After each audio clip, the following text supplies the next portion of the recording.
What is Bitcoin? Bitcoin is the first decentralized digital currency. Bitcoins are digital coins you can send through the internet. Compared to other alternatives, Bitcoins have a number of advantages. Bitcoins are transferred directly from person to person via the net, without going through a bank or clearinghouse. This means that the fees are much lower. You can use them in every country. Your account cannot be frozen, and there are no prerequisites or arbitrary limits. Let's look at how it works. Several currency exchanges exist where you can buy and sell Bitcoins for dollars, euros, and more.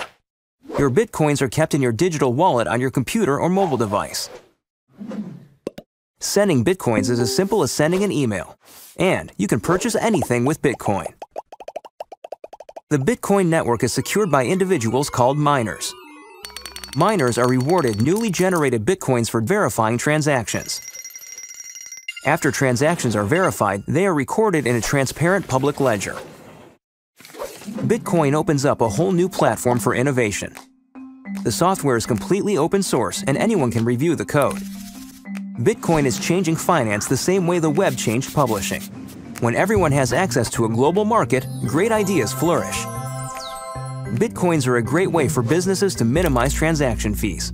It doesn't cost anything to start accepting them, and it's easy to set up. There are no chargebacks, and you'll get additional business from the Bitcoin economy. For more information about Bitcoin, visit weusecoins.com.